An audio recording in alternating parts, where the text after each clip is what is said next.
नमस्कार बच्चों, आज के इस वीडियो में हम single phase to single phase circuit के बारे में चर्चा करेंगे। और single phase to single phase circuit में हमारा जो सबसे पहला टॉपिक होगा वो होगा स्टेप अप साइक्लो कन्वर्टर के लिए। बच्चों, हमने पढ़ा है दो तरह के साइक्लो कन्वर्टर हैं, एक फ्रीक्वेंसी को बढ़ाता है, एक फ्रीक्वेंसी को घटाता है। फ्रीक्वेंसी को बढ़ाने वाला स्टेप अप है, तो हम सबसे पहले स्टेप अप के बारे में चर्चा करेंगे और एज पर नीड हम स्टेप डाउन का भी डिटेल डिस्कशन करेंगे। बच्चों, इस स्टेप अप साइक्लो कन्वर्टर के मैंने दो टाइप आपके साथ डिस्कस किए थे क्लासिफिकेशन में, जिसमें सबसे पहला जो टाइप था वो था मिड पॉइंट साइक्लो कन्वर्टर। तो आइए हम मिड पॉइंट साइक्लो कन्वर्टर का चर्चा करते हैं। बच्चों, जब हम मिड पॉइंट साइक्लो कन्वर्टर की बात करेंगे तो आप नाम से ही समझ सकते हैं कि यहाँ कुछ न कुछ सर्किट के अंदर ऐसा कॉम्बिनेशन होगा जिसमें हम मिड पॉइंट में सेंटर में टैपिंग करते होंगे, और इसीलिए इस साइक्लो कन्वर्टर का नाम है मिड पॉइंट साइक्लो कन्वर्टर। हम इस साइक्लो कन्वर्टर में देखेंगे कि कैसे फ्रीक्वेंसी की वैल्यू स्टेप अप हो रही है और एक साइकिल पूरा करने में जो टाइम लगता है वो कैसे स्टेप डाउन हो रहा है। तो आइए हम इस सर्किट डायग्राम को सबसे पहले समझते हैं। तो फिगर ए में आपको single phase to single phase cyclo converter दिख रहा है, और ये मिड पॉइंट साइक्लो कन्वर्टर है। और इसी मिड पॉइंट साइक्लो कन्वर्टर को यहाँ मैं यूज कर रहा हूँ स्टेप अप साइक्लो कन्वर्टर। और आगे जब हम स्टेप डाउन पढ़ेंगे तो समझेंगे कि वो कैसे स्टेप डाउन में काम करेगा। बच्चों, यहाँ आप देख रहे हैं कि हमने एक सर्किट के अंदर कुछ अरेंजमेंट किए हैं। सबसे पहला और बेसिक अरेंजमेंट है नंबर ऑफ थारिस्टर्स का। तो यहाँ चार थारिस्टर्स को हमने आपस में इस तरीके से कनेक्ट किया है कि पेयर ऑफ थारिस्टर्स एक यानी पॉजिटिव हाफ, और जो पेयर ऑफ थारिस्टर्स होगा ना वो नेगेटिव हाफ के साथ सर्किट में ऑपरेट होगा।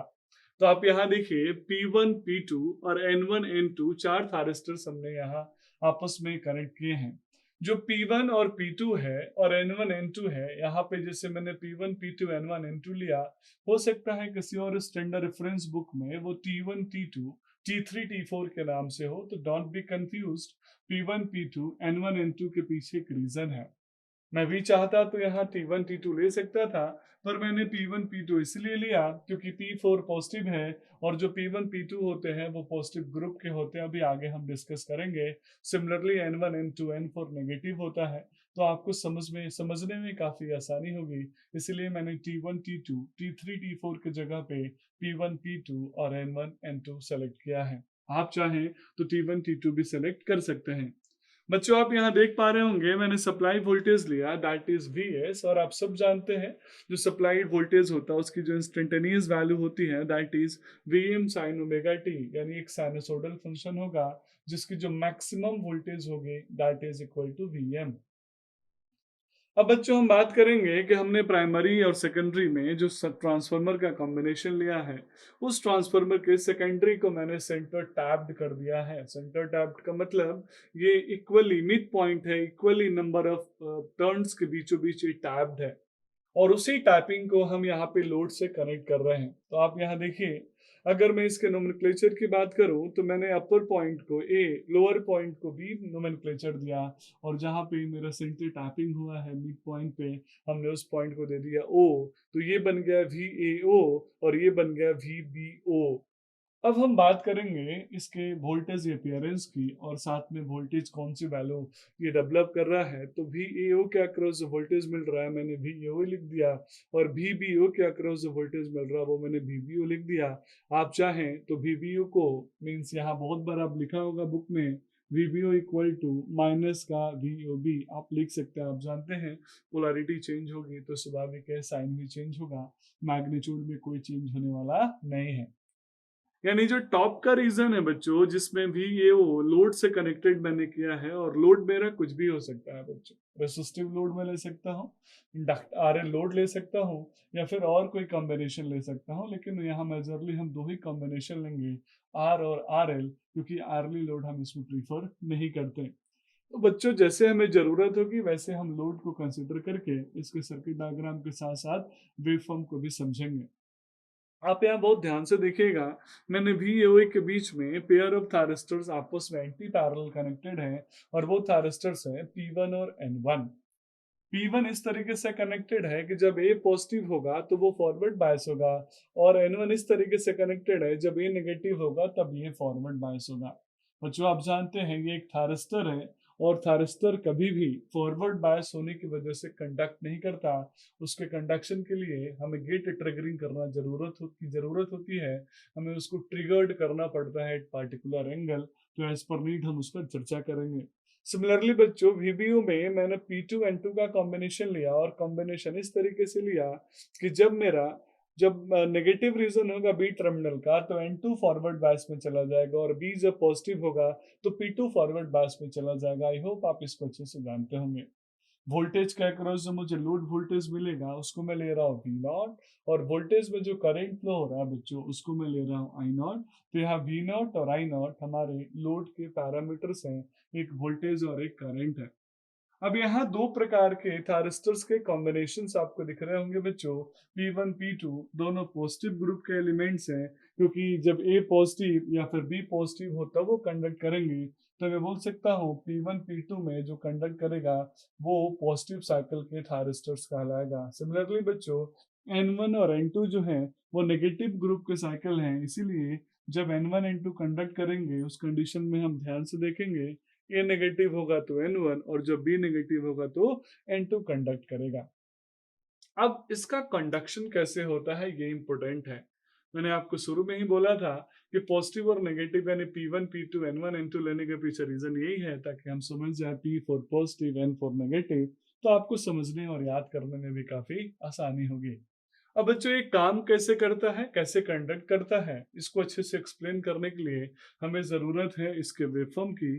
तो सबसे पहले हम वेवफॉर्म डेवलप करेंगे और उस वेवफॉर्म में यानी साइनसोइडल वेवफॉर्म में हम समझेंगे कि कैसे हम कम्यूटेशन करके यानी P1 और N2 के कॉम्बिनेशन में N2 को बार बार ऑफ करूंगा, फिर P1 को ऑफ करूंगा, फिर N2 को ऑफ करूंगा, फिर P1 को ऑफ करूंगा, और इस तरीके से मैं जो टाइम पीरियड है साइकिल का, एक साइकिल का पूरा करने का, वो मिनिमाइज करूंगा।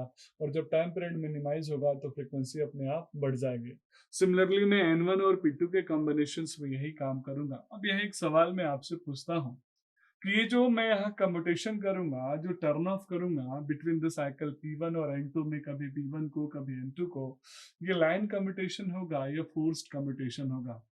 आप बड़े स्मार्टली इसका जवाब दे सकते हैं। जब बिटवीन द ऑपरेशन हमें उसको ऑफ करना होता है तो स्वाभाविक है हमें फोर्सली उसको ऑफ करना होता है और फोर्स कम्यूटेशन हम करेंगे। तो आइए सबसे पहले हम वेवफॉर्म को डेवलप करते हैं और वेवफॉर्म के साथ हम समझते हैं कि कैसे हम यहाँ पे साइक्लो कन्वर्टर को स्टेप अप साइक्लो कन्वर्टर बोलेंगे और कैसे ये फ्रीक्वेंसी की वैल्यू को बढ़ा रहा है। तो बच्चों आइए अब हम वेवफॉर्म भी बनाते हैं और साथ में इसकी वर्किंग को भी समझते हैं।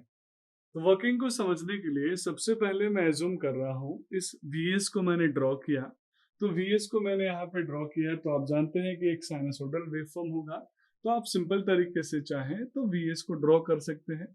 जैसे ये Vm sin ओमेगा t है तो मैंने Vm sin omega t draw कर दिया। तो इसको मैं लिख सकता हूँ that is Vm sin omega t। अब अच्छे से समझ में आया तो मैंने जस्ट इसका मिरर इमेज भी ले लिया।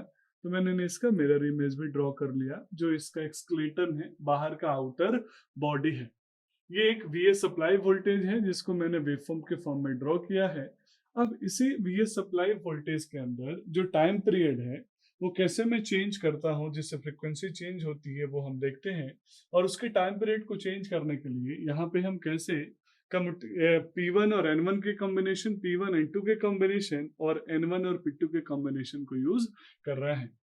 तो आइए बच्चों हम इस आउटपुट वोल्टेज आई नॉट और आउटपुट करंट के रिस्पेक्ट में इस वेवफॉर्म को रीडिजाइन करते हैं और समझते हैं कि कैसे ये जो सप्लाई वोल्टेज है ये इस सप्लाई वोल्टेज के अंदर मैंने कम्यूटेशन किया और कैसे मैंने डिफरेंट डिफरेंट थारिस्टर्स के कॉम्बिनेशन को यूज करके इसको स्टेप अप साइक्लो कन्वर्टर बनाया।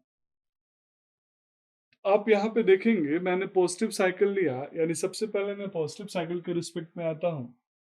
तो पॉजिटिव साइकिल में ए पॉजिटिव हुआ, बी नेगेटिव हुआ, और इसी पॉजिटिव और नेगेटिव की वजह से जो मैंने सेंट्री टाइपिंग किया, यहाँ पे ए पॉजिटिव है तो ए नेगेटिव होगा और बी नेगेटिव है बच्चों तो ओ ऑटोमेटिक पॉजिटिव हो जाएगा। ये आप ऑलरेडी जानते हैं।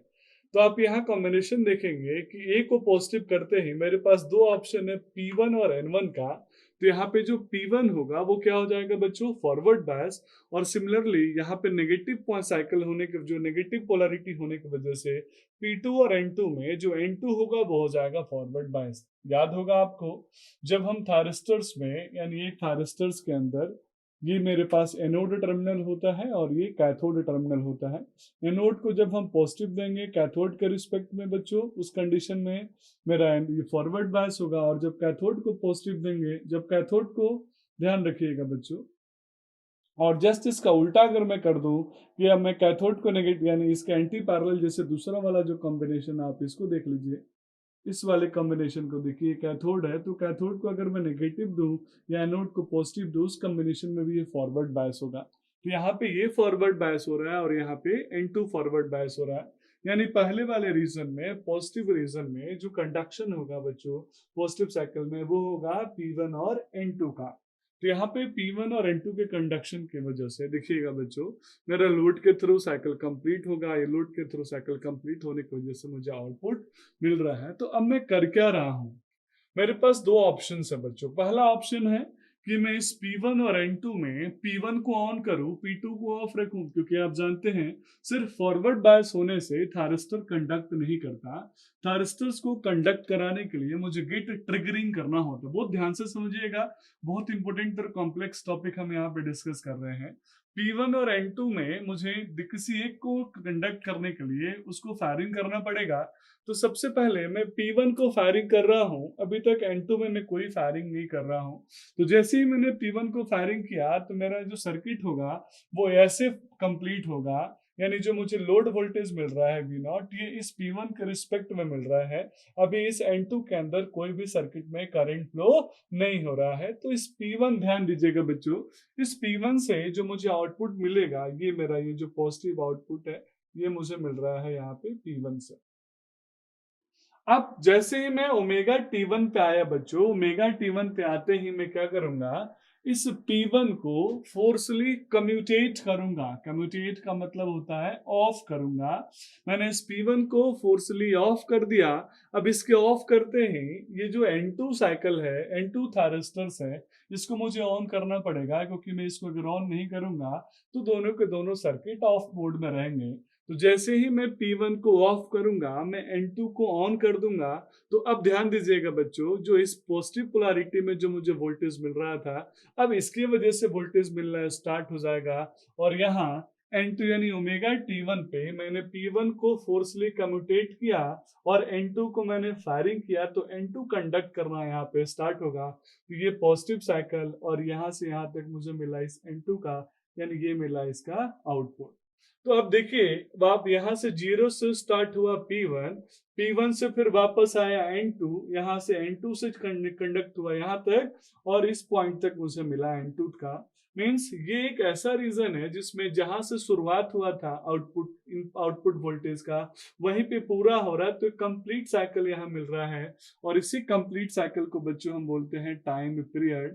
तो एक साइकिल बनाने में जो टाइम पीरियड मिला मुझे, दैट इज T0, और T0 इक्वल टू होगा 1/F0। सिमिलरली बच्चों, जैसे ही मैं ओमेगा T2 पे आया, उस कंडीशन में वापस अब N2 को मैं फोर्सली कम्यूटेट करूंगा, ऑफ करूंगा, और P1 को मैं फिर से फायरिंग कर दूंगा, टर्न ऑन कर दूंगा, क्योंकि फॉरवर्ड बायस तो P1 है ही, बस मुझे टर्न ऑन करना है गेट पल्स के थ्रू। तो अब ओमेगा T2 से लेके ओमेगा T3 तक वापस क्या मिलेगा बच्चों, P1 मिलेगा।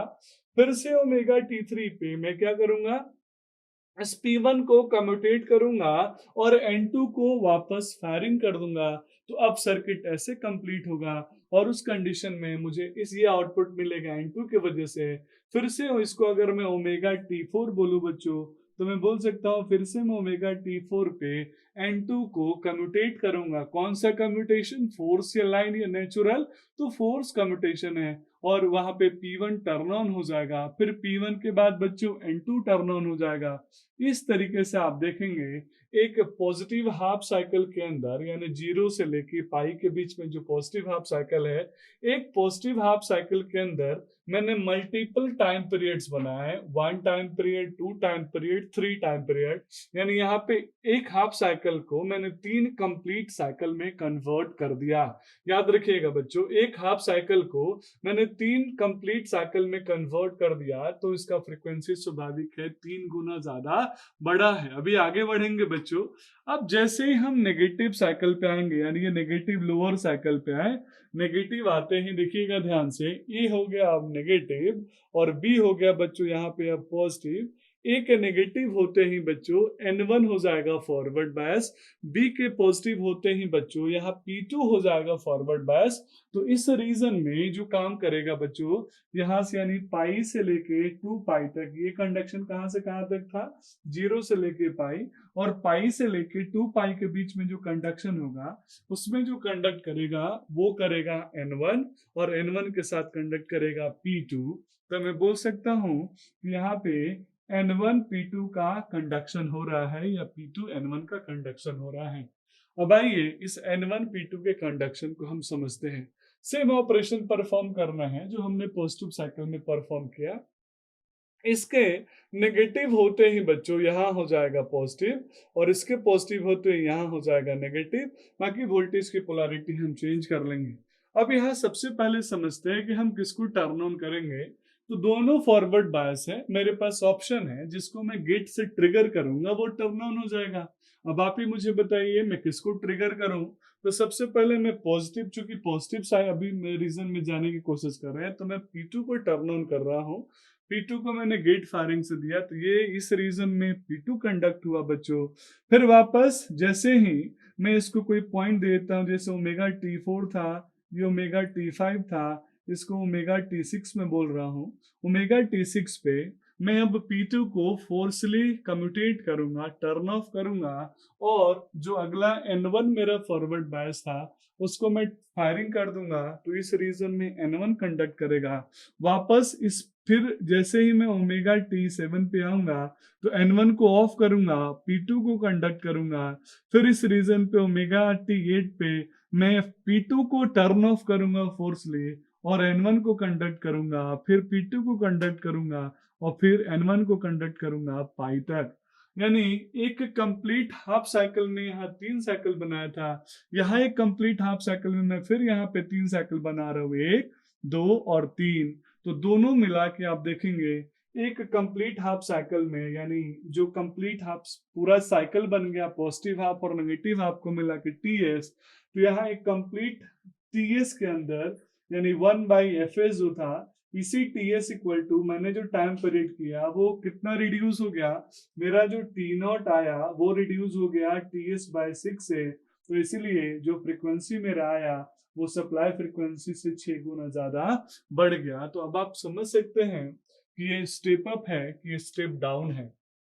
स्वाभाविक है, इनपुट फ्रीक्वेंसी है मेरे पास Fs और जो आउटपुट फ्रीक्वेंसी है वो है F0, और F0 कई गुना ज्यादा बड़ा है, यानी Fs equal to F0 equal to 6 into Fs, या फिर Fs इक्वल टू F0/6, 6 गुना ज्यादा बढ़ गया फ्रीक्वेंसी। तो इसको बोलते हैं हम स्टेप अप साइक्लो कन्वर्टर, जहां पे हमने फ्रीक्वेंसी को 6 गुना ज्यादा बढ़ा दिया। एज पर नीड हम जितना फास्ट स्विचिंग ऑपरेशन करेंगे बच्चों, स्वाभाविक है फ्रीक्वेंसी उसी के अकॉर्डिंग चेंज होगी।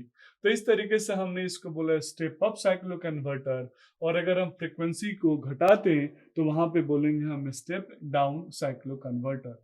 तो आई होप आपको single phase to single phase cycloconverter में जो mid point step up cycloconverter है उसका सर्किट का arrangement, working as well as उसका वेव फॉर्म समझ में आ गया होगा। तो that's all about this video. Thank you so much.